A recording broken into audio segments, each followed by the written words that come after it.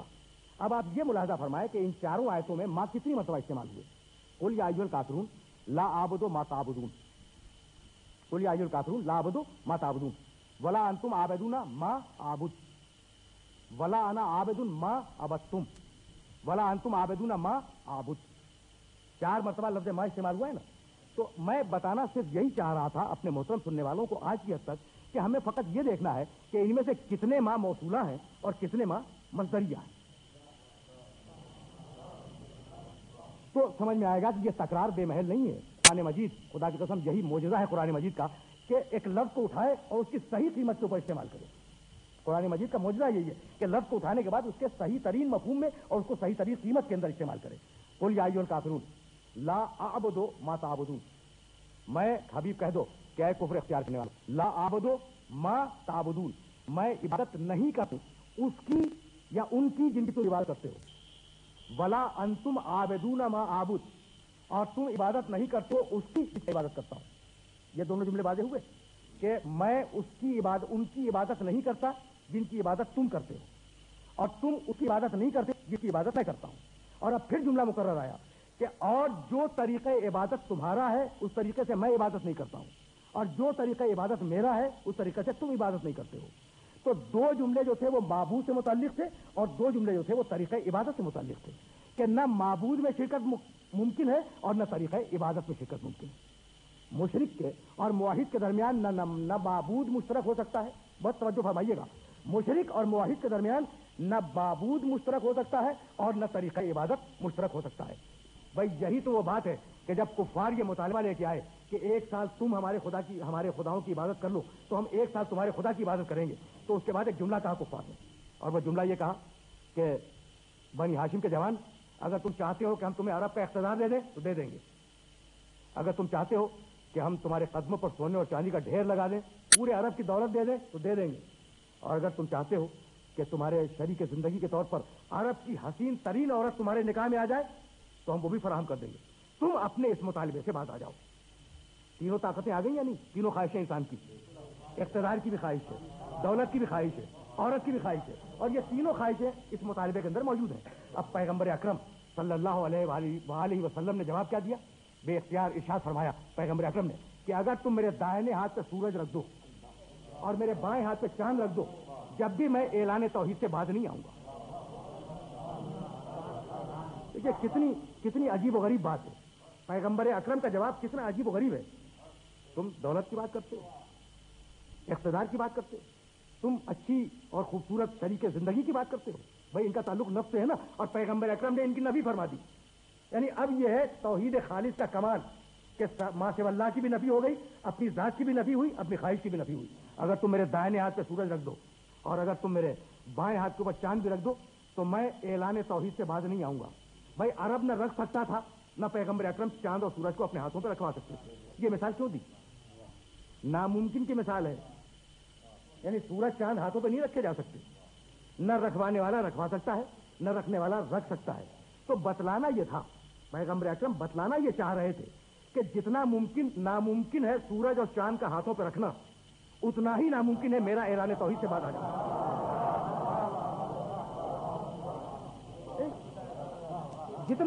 جتنا ناممکن ہے سورج اور چاند کو ہاتھوں کے اوپر رکھنا, اتنا ہی ناممکن ہے میرا اعلان توحید سے باز آ جانا. تو پیغمبر اکرم نے ایک ناممکن شے سے مثال دی نا. قدرت کو یہ ادا اتنی پسند آئی کہ قدرت نے طے کیا کہ حبیب جب تو صحیح کہ تیرے ہاتھوں پر انہی ناممکنات کو ممکن بنا دوں, ایک ہاتھ سے چاند کو توڑا دوں, دوسرے ہاتھ سے سورج کو رکھوا دوں. وآخر دعوانا ان الحمدللہ رب العالمین. اعوذ باللہ السمیع العلیم من الشیطان اللعین الرجیم.